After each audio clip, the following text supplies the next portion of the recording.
Hope this doesn't get you into any trouble, Dennis. Probably not. It doesn't get me in trouble at work, except that I'm missing pea meal back bacon and waffles today. So that was. Oh, darn. I know. Oh. It's okay. It'll help my waistline. Dennis, this is Dennis Chippa for any of you who do not know who Dennis is. And he's an icon in North Bay. He really is. And I would say he's one of my dearest friends. We get into some great conversations. Oh boy. And not on here though, Harriet. No, we won't do it here. But one thing, he has a big heart and it goes out to the whole community. No one is left out with Dennis. No. So let's give him a great big Women to the Power of 10 welcome. There we go. Thank you. Thank you. Well, this is like Harriet says, this is our new tradition, right? Yeah. And Harriet always insists I wear something. So this year, this is my new mask. This is my new Santa mask. My sisters got me this for my birthday, saying that they know that I'm going to be Santa at Christmas time, and I still have to be protected from the virus. So, I said last year I got this one because I said everybody was wearing a mask at this time last year. Everybody still had to wear a mask. So I got this one, and that was my mask. That was my other Santa mask.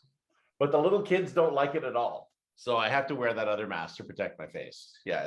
Dennis, I see a whole business starting in this, the dolls behind you, I know. Mass production. Yeah. Oh, Get the books in there. You could open a store, for God's sakes. It's my retirement plan. There it is. Harriet, you've come up with my plan. I got the letter from Service Canada about 3 weeks ago now. Dear Mr. Chippa, next October you turn 60. Here's your CPP payment.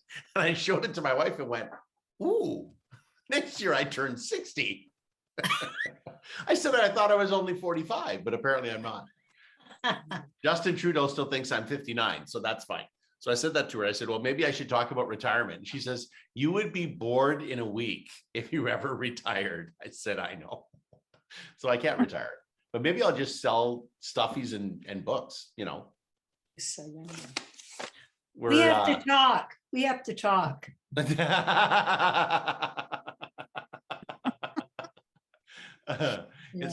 It's like talking at a board meeting we had about a month and a half ago, and they were asking about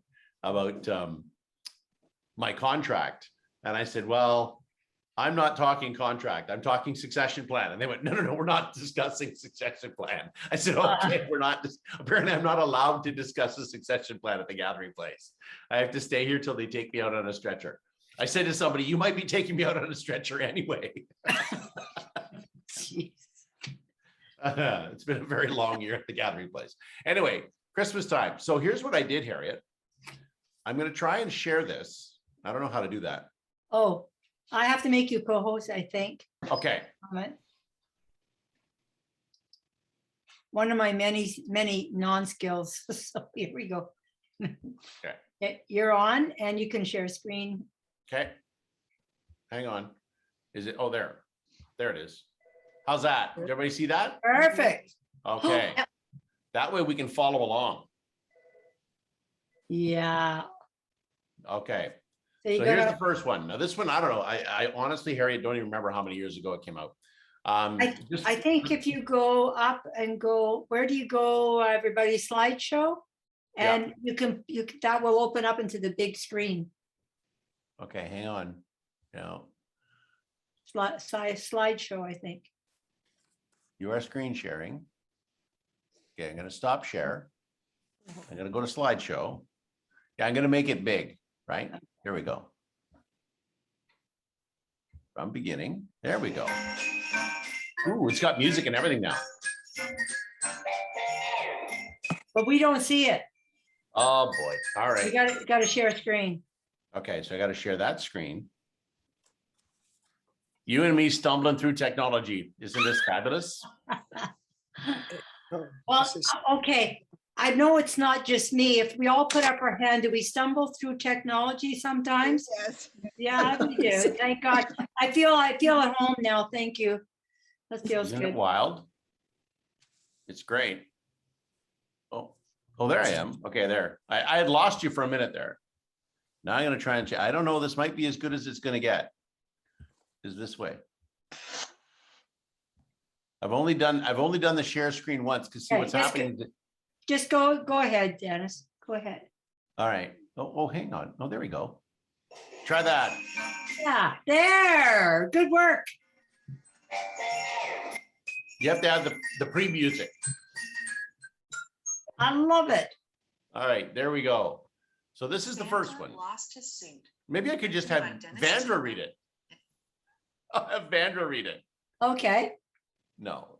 It was Christmas Eve morning and at Santa's workshop. The elves were quite busy. They were going nonstop. Now, for folks who haven't heard this before, the project was a collaboration of Whitfield Secondary School students and myself, and the proceeds went to Literacy Nipissing. So this was several years ago we did it. And then it was so popular, we did a second, and then that was really popular, so we did the third. So just to give you a little backgrounder. So this is the first one, Santa Lost His Suit. It was Christmas Eve morning and at Santa's workshop. The elves were quite busy. They were going nonstop. Santa lost his suit. Oh, I'm gonna have to get rid of Dennis this. Chippa and illustrated by the Whitfield Secondary School art students. See, there you go.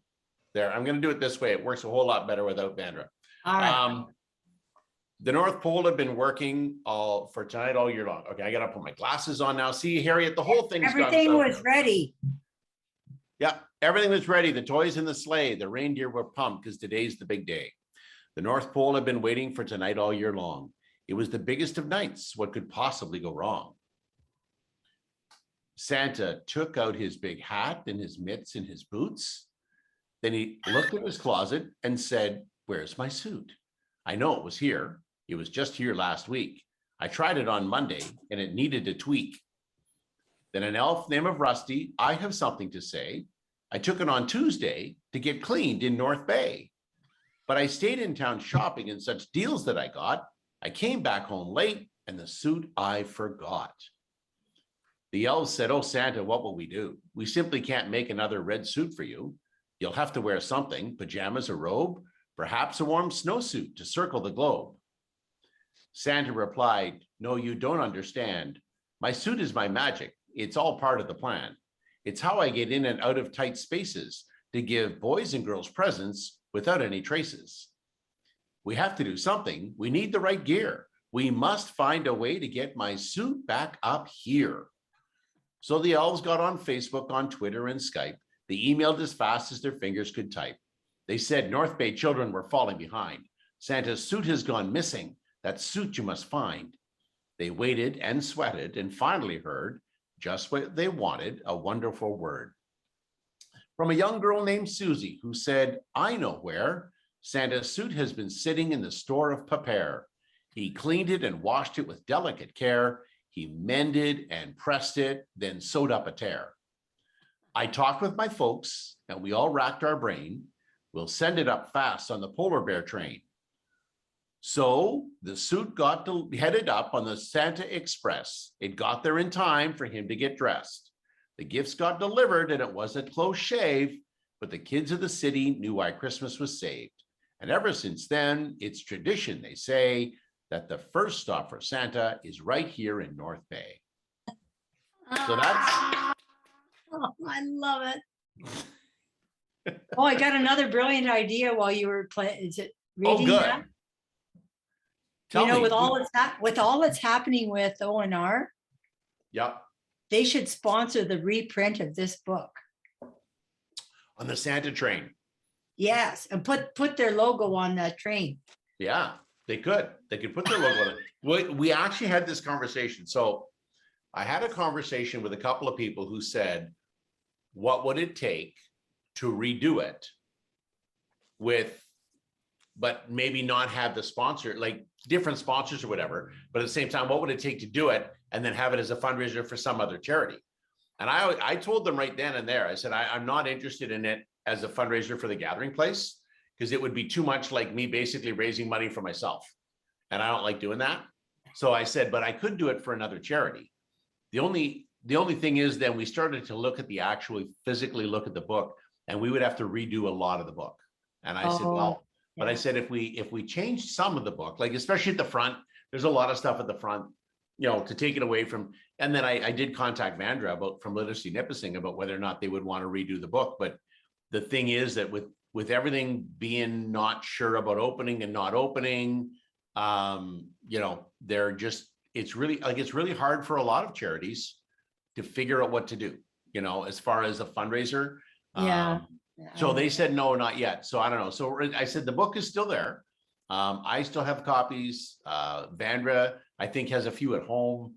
We've got, BD Printing still has probably got the proofs. So it wouldn't take much to redo it. But we'll see. So that was the first book, and it was pretty popular. And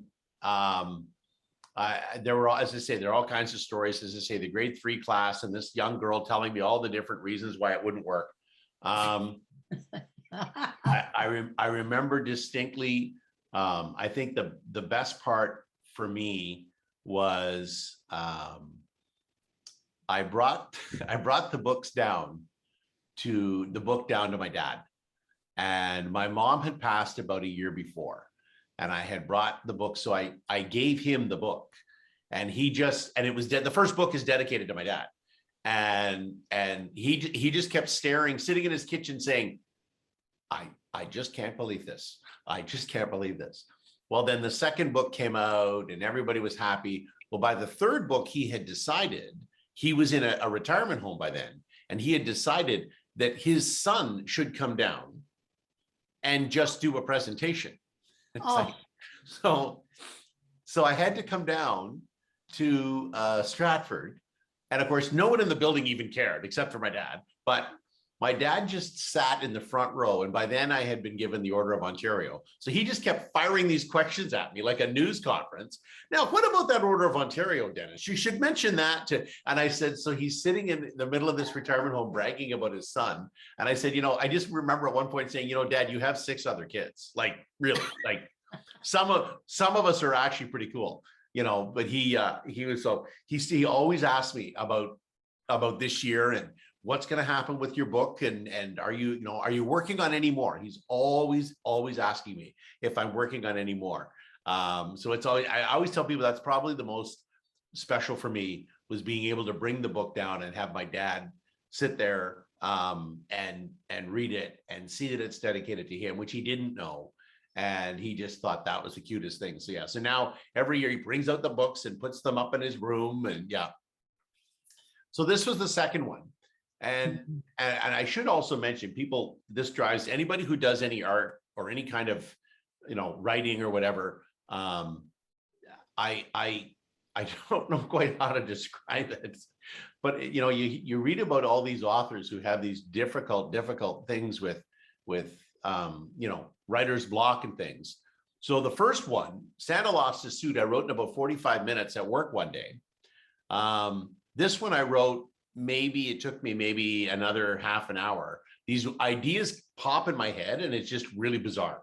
And I would love to tell people about writer's block and stuff. And I do have some stuff, I have to be honest. I am working on a couple of different projects, and both of them, one of them I wrote 9 chapters in an afternoon. And my wife came downstairs and said, like, what are you doing? I'm just working on something. And she kept saying, you've done nothing but type all afternoon. I said, well, I was in the right place. And she said, you wrote 9 chapters of a book. It's like an older kid's book. And then I've been working on another project with the brain injury group. And it's a different one because I'm working in collaboration, literally writing it in collaboration with another couple of folks. And that one's a little bit slow going. But it gets there. I get these moments, and I was telling them from the brain injury group that I was working on it, and they said, well, we've asked for some funding, so kind of hold off on it. I said, well, no, it's there. I got to write it. I'm not going to remember it I said, in 3 months, I won't remember, so I better do it now. So that's how it is. So the second one was just, what do the elves do? It's summertime. And Harriet and I have laughed about this for years, because this book came out about the same time. And Harriet, we're not getting into politics, but this came out the same time that the city of North Bay spent $500,000 promoting North Bay in a magazine or whatever it was. They remember when they developed all those magazines? Yeah. to promote North Bay and all their tourism. And you said to me, why didn't they just buy your book? And I said, I don't know. I could have just sold the book down there. We'd go to these events and sell them.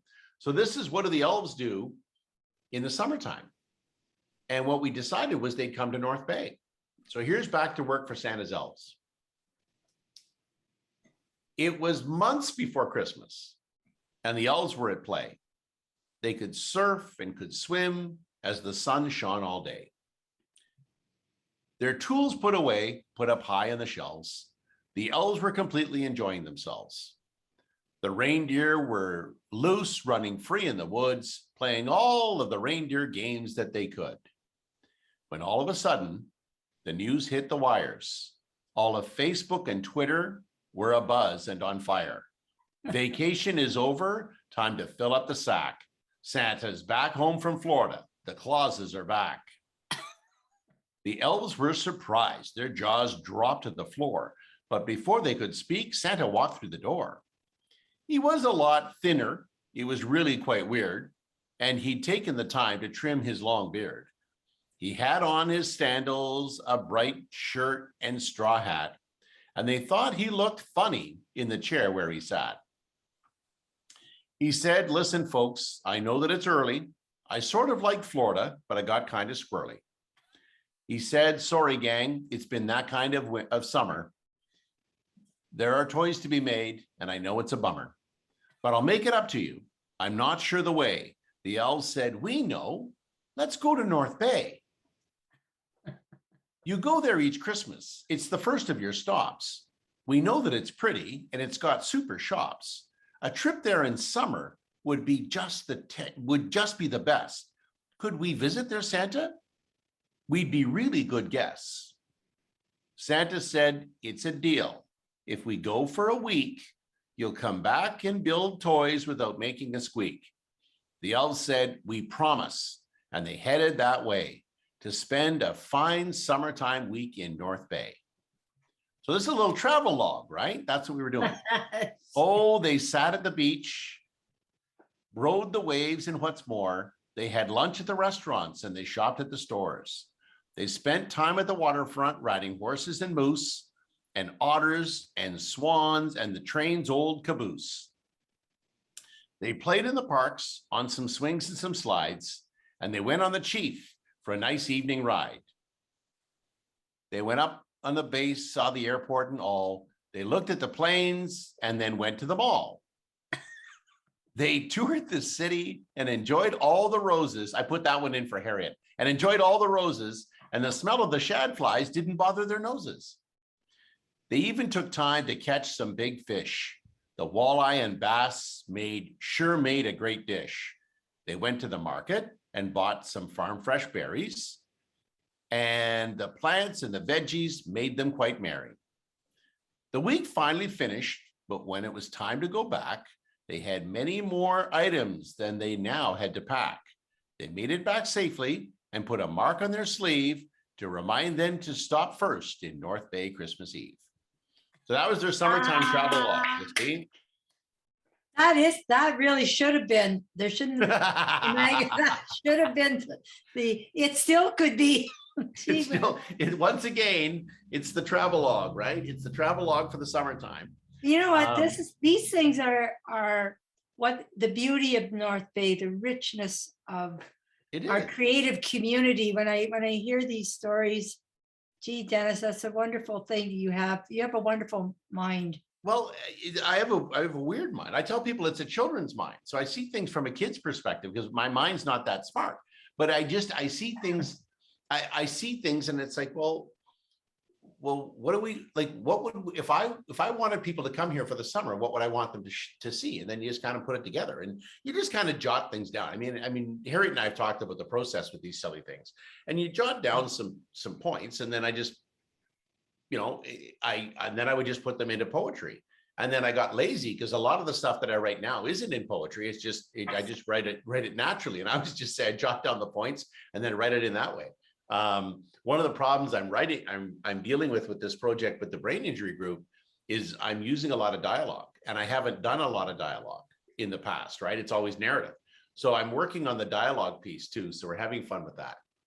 So that was the second one. And we did really, you know, again, the best part of that one, I think I should mention about the artwork is the first year, it was so strange to sit in a classroom, you know, I mean, I don't want to sounds condescending, but with these little kids, but they're brilliant. Their artwork is brilliant and their skills are so good. At least 2 of them have gone on to the Ontario Arts College. So this isn't like they were, you know, just drifting around. So the work that they did was amazing. And the work that the Whitfield teaching staff did was just incredible. And I always tell this story about how they're so professional and they were so talented. You forgot that they were teenagers until we got the first draft of the first book, and I'm going through it. And it's quite emotional because there's your work on paper and things like that. And I'm going through it. And at one point in time, I flipped the page and it's blank. And I turned to the teaching staff and I turned to them and I just kind of looked at them and he went, oh, we've lost page 12. I said, what do you mean we've lost page 12? And the one young woman turned to me and she said, it's in my room somewhere. I don't know. There's laundry or something on top of it. I can't find it, but I'm sure it's in my room somewhere. And they texted me the next day and said, oh yeah, we found page 12. And you forget that they're high school kids, right? But they were so talented. The second one was generally the same group, but they had started to transition them. And the whole idea was for Whitfield was this was going to be like an annual thing for their art group where they picked 4 or 5 young artists and gradually transition them out. So one would do 2 or 3 years and then they would drift out. And so this is what was going on with Whitfield at the time. Then they had some, the teachers, one of the teachers got sick and then Whitfield happened, right? So once Whitfield happened, we don't even, honestly, to be honest, we don't even know where all the equipment that they put the book together with, we have no idea where that even went.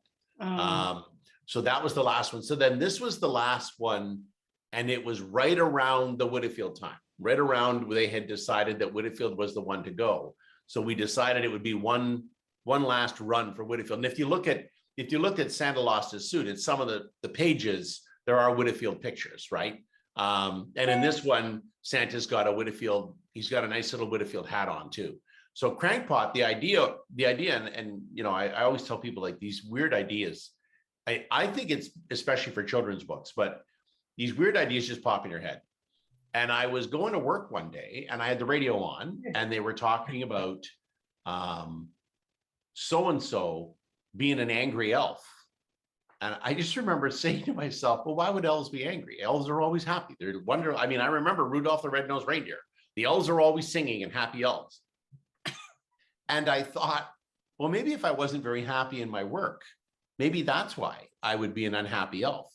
And then the other story too is around the name is that my godson's little sister, and she was very, very young at the time, but we used to call her Crankpot all the time because she was just she was a diva and she's the only girl in the house full of boys, she and her mom. And so she's, you know, she's a diva.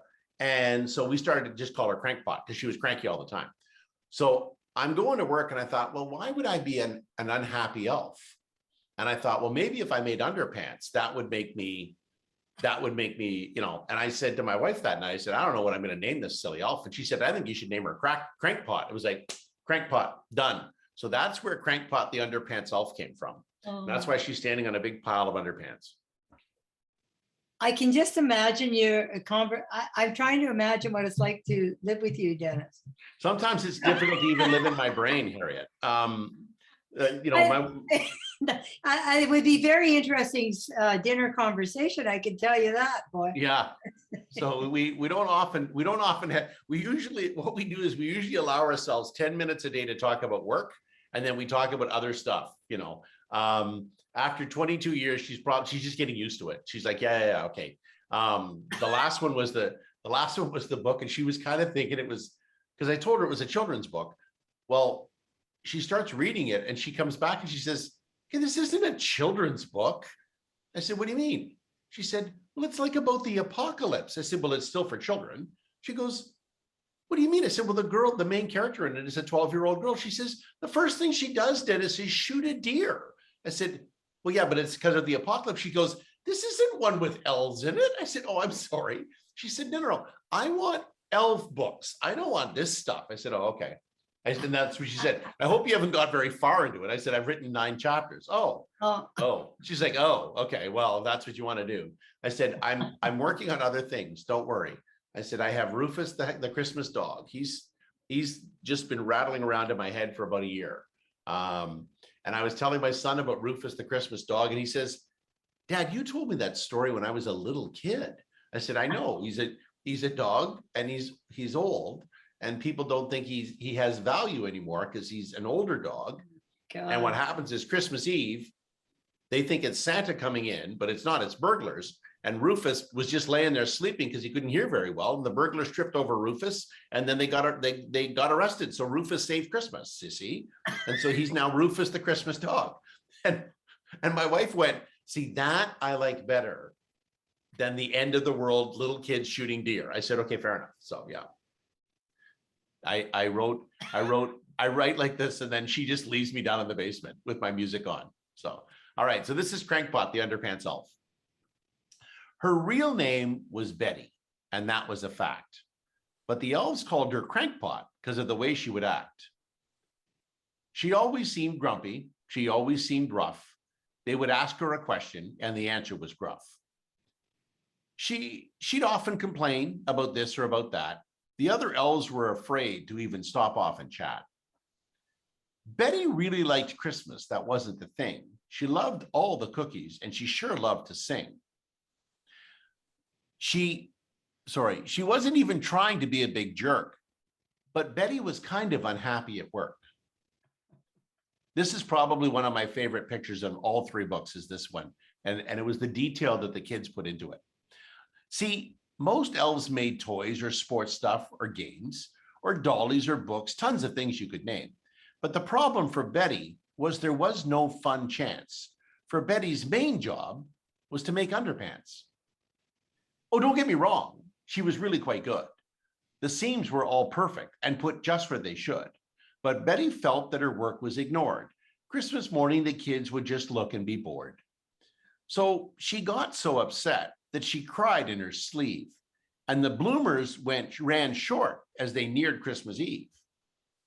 It didn't take long for the word to get out. The elves said, hey, Crankpot, let's get the lead out. We're falling behind. We need you to hurry. It may not be much, but we're starting to worry. Even Santa had noticed the undie pile was lower. He found out that Crankpot was why the work was much slower. Santa sat down with her and said, hey, Betty, why? She replied, it's hard to work with a tear in my eye. I work really hard, but these undies are super. But the kids just don't care, though I work like a trooper. Look at all the Whitfield stuff. Look, and the North Bay stuff.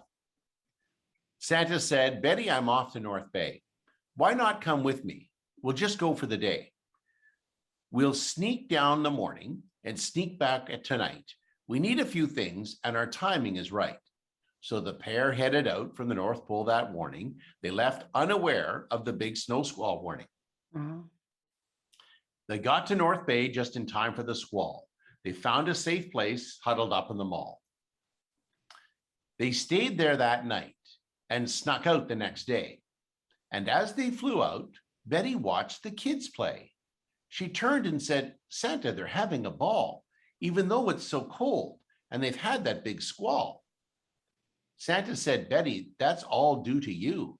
I bet every child would likely turn blue. But they wear your amazing undies outside and stay warm when they skate or they slide or they glide. Oh, sorry, I knew that. When they slide or they glide, yeah. She sewed and she seamed and she trimmed night and day, and the undies were made in time for the sleigh. The elves were amazed and they let out a cheer. Way to go, Betty, you saved us this year. So the next time you're out there in snow and in ice, wearing some undies that feel really nice, playing outside without even a care, know that Betty the elf is quite happy somewhere. There you go.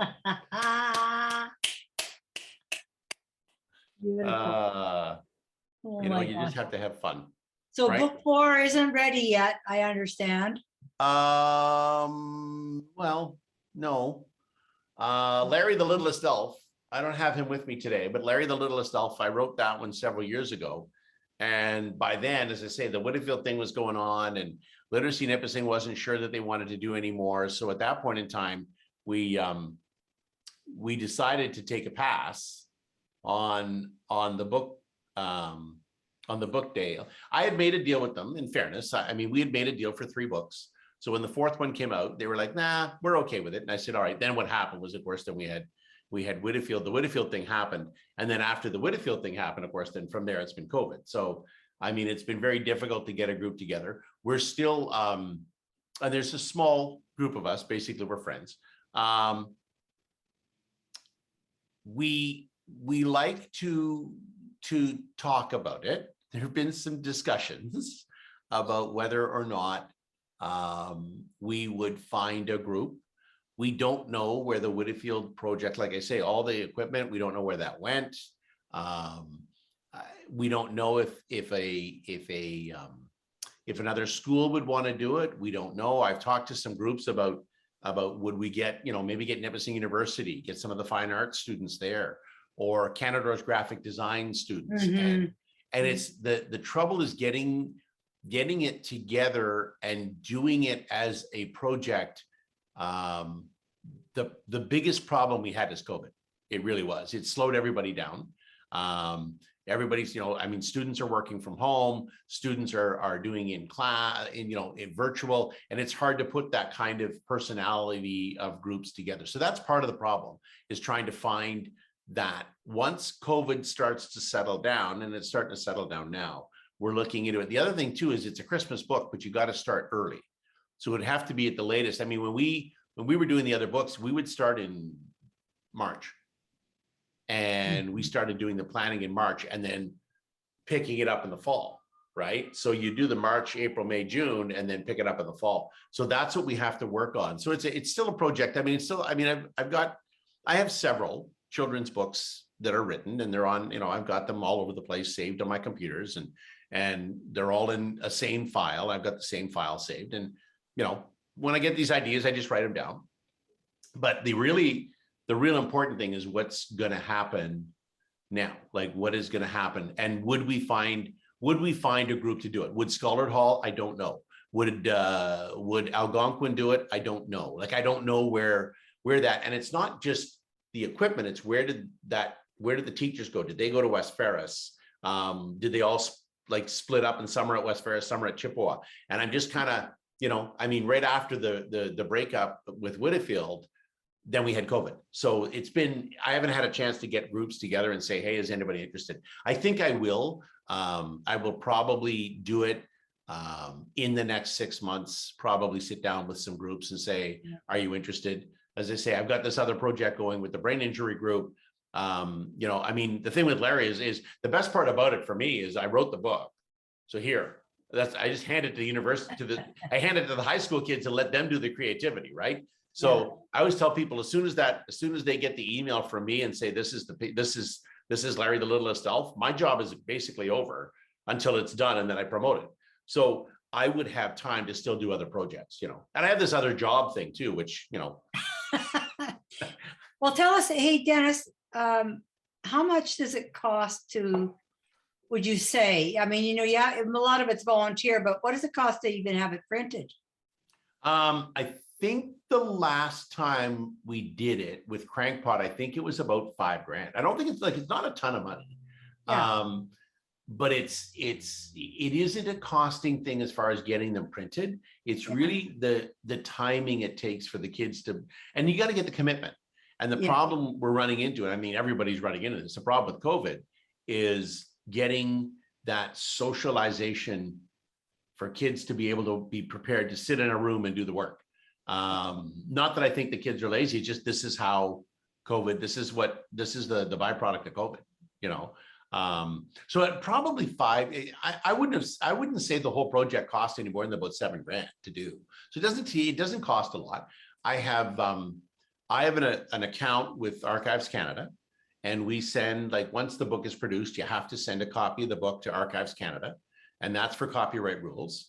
But I have all of these books, and what happens is once I've written them and I've got them on paper, then I basically identify them, and I get what's called an ISBN number from Archives Canada. And so Larry, for instance, I have an ISBN number for Larry, the Littlest Elf. But it's just as far as a publisher date, I just put TBD, to be determined. Right. Yeah. So every time I do that, I just do that, and that's what I was to say. I have an ISBN number for them. So it's a very simple process rather than what used to be. And you can certainly self-publish. It depends on how many copies you want. So that isn't an issue. The self-publishing, even reprinting it wouldn't be that hard. We drop some of the pages and go on from there. So I wouldn't be that worried about it. But it's finding the time, really. Yeah. And you're, let's face it, you're pretty busy. So getting to that, maybe that's a segue for us. Maybe, does anyone have any questions about the books or anything you want to comment on? You can just unmute if you like. Dennis, I just have to say thank you again. And it's just, even though I've heard the books several times, I just overjoyed every time I hear them. Thank you. Thank you. And it's official. I am now in the Christmas mood. Thanks. There you go. Thank you. I'm curious to know why you are saying that if you were to republish the books, why would you have to change them, drop some pages? Like to me, they're perfect. Just some of not so much the content of the book, but at the beginning of the book, there's a lot of there's just some dedications in it, and just some of the background would have to change. I mean, if I'm doing it for, and my dream has always been to reprint them and do it for the Santa Fund. But in the back of the book, we talk about literacy nipissing. So that kind of thing would have to be, so it's really just a few logistical changes we'd have to make. Okay, not the stories themselves. No, the stories would say the same. Good. Yeah, the stories would say the same. And that's the thing, like, we're in a time where, and my wife and I talked about, do we want to do it as a project? And then we looked into it, and I thought, okay, I at that time it was, it's been obviously an incredibly busy year here as well at the Gathering Place. And it's trying to find that time. In the new year, I think I will have the time and offer it to the Santa Fund. The other thing too is it stands to reason. It's a Christmas book. This is a really busy time at the Gathering Place. And what happened the third year with Crankpot is the kids, I got how many schools I got to go to and things like that. So I have to really balance my time. And I'm going to be very honest, this was not the year for it. For me, I have to balance my time better. I'm very bad at balancing my own time. It's taken me how many years of COVID to realize, I have my own limitations and I have to balance my time. And at the end of the day, I can't end up Christmas Day being exhausted. And I don't enjoy Christmas because I'm too tired or whatever. So we're balancing that. So I think probably next year, I may do the reprint and do it for the Santa Fund or another charity. I love that idea. I love the idea of doing it for the Santa Fund. And I'm just going to say, I have never, ever known Dennis Chippa to say, I can't. Different Dennis Chippa. I will be very honest with you. There's a different Dennis Chippa this year. Well, you are 60 now. Yeah, exactly. I'm not yet. I'm only 40 in my mind. That's the problem, is I'm 35 in my mind. But I'm like Harriet. Harriet's 35 in her mind too. And at a certain point, you just have to realize it's been a long, exhausting 2 years for the whole world. We're no different, and you gotta recognize the biggest thing for me was learning about my own self-care and taking my own time and doing my own time, and saying no a few more times. I haven't said no very often, but saying no. As a matter of fact, I still have the job. I'm still teaching first aid. I actually canceled the course tomorrow. I contacted the guy and said, it's Parry Sound. I said, I'm not going to Parry Sound, not happening.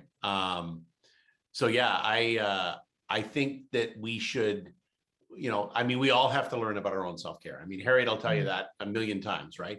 And it took me a long time to recognize that I have to have myself, and my self-care is very easy. I mean, this is part of my self-care. Writing is part of my self-care. I love to do the writing.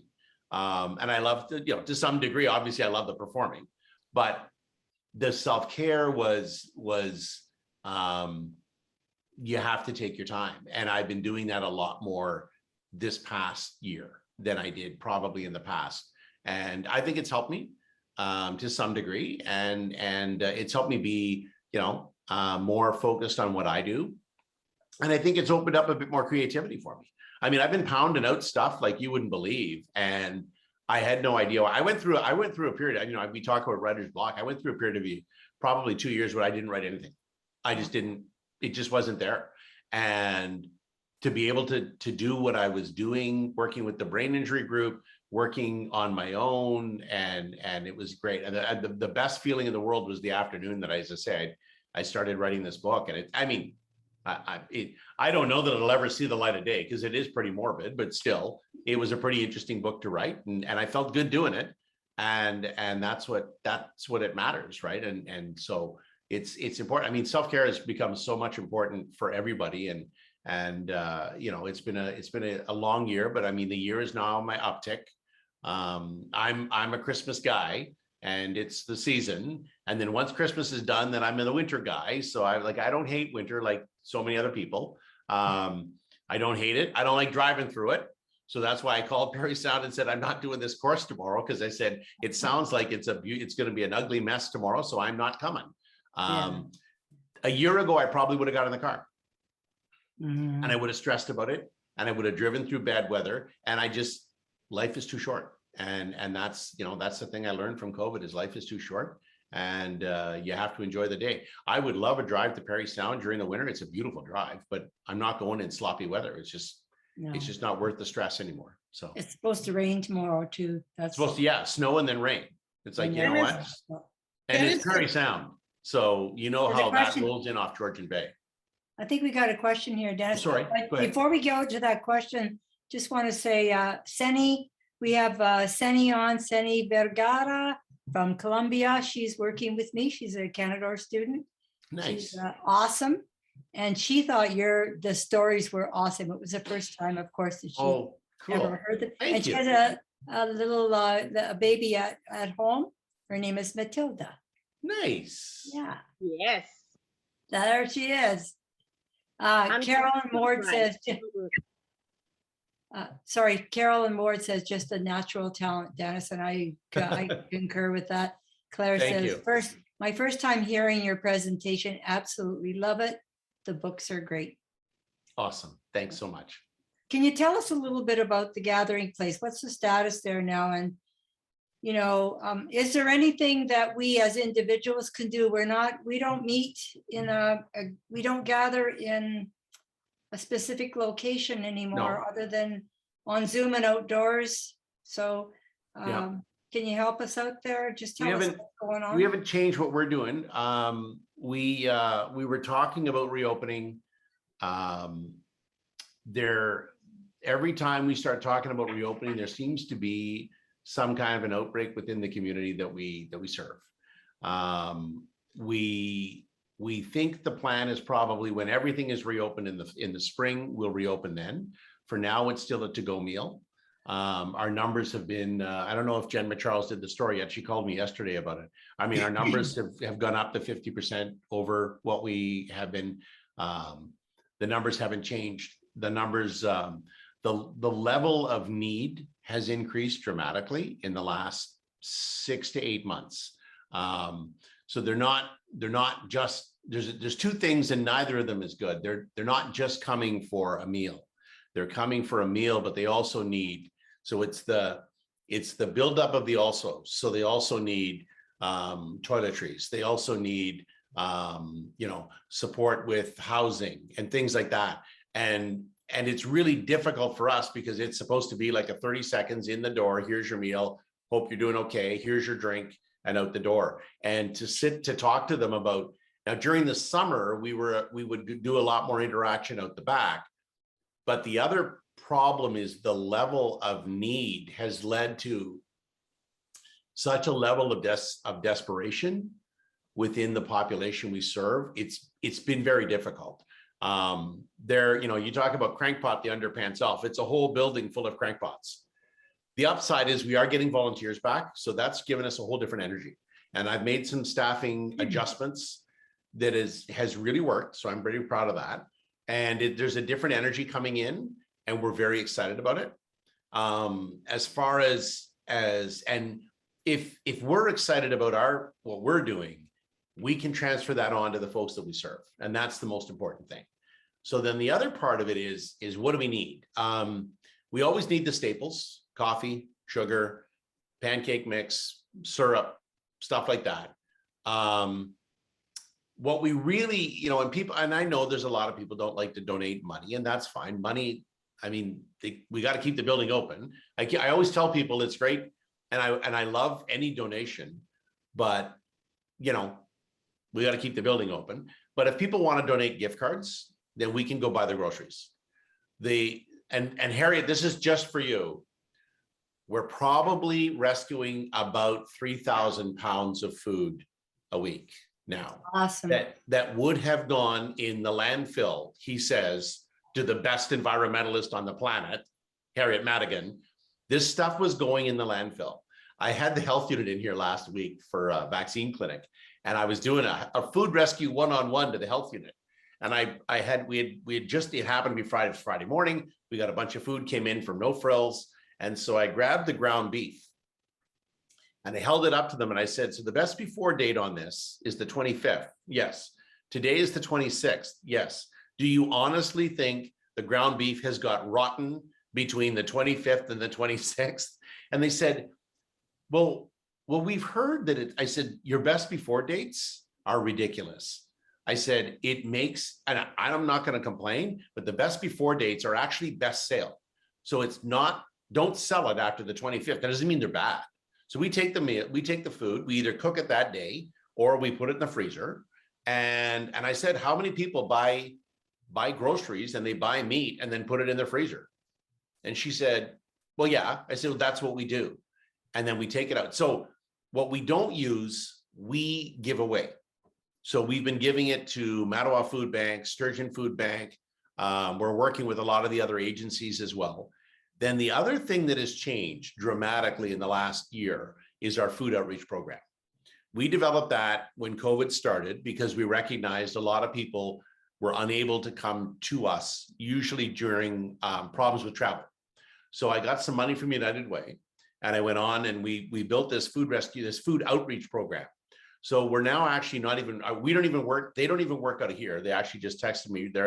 It's called the Woodward Apartment Building. CMHA owns it. And they own the building. We're in their kitchen and they're actually preparing meals. So we cook meals. So we're taking some of our leftovers, but they're also cooking their own meals. And today's Wednesday, so we'll probably deliver about 200 meals to Edgewater Apartments. Thursday, we have 2 different seniors apartment buildings that we'll deliver meals to. We're doing individual packages now for families, for clients that work with CMHA. I got a call yesterday from Ontario Works. They have a woman transitioning from Ontario Works to Ontario Disability, but the timing of the payments isn't right. So she's not gonna have any money. So she's leaving OW and going on Ontario Disability, and the payment schedule is different. So she's not got any money because basically OW is cutting her off because she's going on Ontario Disability. So they've cut off the one, but they haven't started the other. So she has no money. So they called us up and said, can you help us out for a few days? So we did. So we're going to give her some food. We're working through the whole thing because we're also recognizing that there's a lot of need in our community and other communities outside our community. And that need is for a prepared meal. Some of these folks, and it comes in a reusable container. We were always getting the to-go containers, the Tupperware containers and stuff. We can't use them anymore because of COVID. So now we're using reusable containers. So at least they can heat it up in the microwave. It's a good, healthy meal. And then the next day they can put their own dinner together or whatever and keep the microwavable dish themselves. But it's exploded. The numbers we're going probably another 1,000 meals a week that is out of the outreach program as well. So we're probably doing 6,000 to 7,000 meals a week here now between the outreach project and at the door.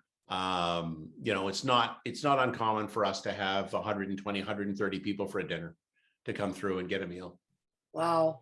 Yeah, we did 275 275 Thanksgiving dinners. I know I'm sorry, I gotta cut us off soon because I gotta get prepped for this for this thing with the Christmas meal. They're prepping 800. We're anticipating the potential for 800. Yeah. Okay, Dennis, so you're telling us that gift cards and cash are Gift a cards good and thing? cash are still the best. But if you want to go shop and buy something, the staples, as I say, coffee, sugar. We had lots of tea because we had somebody do a tea drive for us. So coffee, sugar, pancake mix, syrup. It's just because pancake mix is just really easy to slap a whole bunch together and they're filling, right? Okay, so quickly, where do we drop this off? Where do we You can bring drop it to us. We still accept donations. At the You can back email it- door, front door, Yep. where do we go? Back door. Back Back door? door, and we accept donations in between. You can always mail us if you want to mail us gift cards or cash. You can always, we can always accept those in the mail. I noticed something on the Giving Tuesday. It said, buy nothing, give something. Mhm. I thought that's an interesting slogan. There's a lot of people so- doing. I know the food bank's in the same boat. They're doing advent calendars. So it's a reverse advent calendar. Rather than you getting something every day, you're giving something, and then you bring in that item, and that's great too. As far as clothing, because people always ask us about clothing, we're only accepting hats, mitts, and socks right now. We just don't have the room to do the clothing, and especially for the folks to try them on and stuff like that. Yes. I don't want to. We did it last year. We did it outside, and I don't like doing that. And we also tell people for clothing, Rebuilt Resources is one of our biggest supporters in the community, and that, I mean, Maureen's group is so good at being able to decide what somebody's going to sell and what isn't going to sell and what isn't, it just became too difficult for us to try and sort through the clothing because we were getting so much, which is wonderful, but at the same time, it's taking us away from the stuff that we have to do. Okay, can you, there's a couple messages here, but I want to get through this, Dennis. I know you have to go. Wondering how many people open gifts with hot chocolate and specialty teas they don't use. Yep. Food bank doesn't want to open containers. Can you use them for hot drinks? Just don't waste. Okay. Yes. What time? And the next question is, what time of day is best to drop off anything? Anytime. The best time of the day. Not today, because we're going to be closed for a little get together that it's basically a staff meeting. Any day between 2 and 4 is good. Any day between 10 and 11:30 is good because we've got staff in, and we're prepping the meals, but we've always got a few people around to do donations. And then we're open. We tell people there's no time we can't accept a donation. We're open at 8 o'clock in the morning until usually about 5:30 at night. Okay. Dennis, listen, I know that you've been around for a long time at the gathering place, but I got to tell you, you've raised it up to be a full service organization for the less privileged in our community. Yeah. And I think you gave us a real good picture of how complex this is. Oh, yeah. How many tentacles you have out there trying to do good. I have to come and talk to you about Earth in a Nest. Okay. Okay. All right. And what you're doing with the landfill, that's huge. So yeah, it is. I mean, it's funny because it's one of the hidden parts of what we're doing with the food rescue. Everybody loves the idea that we're taking the food and using it, but people don't recognize how much, like 3,000 pounds a week. That's 150,000 pounds of food a year. Usable, good food was going into our landfill, and we're one small community. So when we talk about it from an environmental standpoint, I tell people all the time, we are one small community. Imagine if we all did food rescue all over the world, I'm coming to see you. Earth in the Nest. All right. Dennis, thank you. Mucho All right. Thank you very gracias. much. Happy We holidays love to you. everybody. We love you. All right. Take care. Merry Christmas, Dennis. Merry Christmas, guys.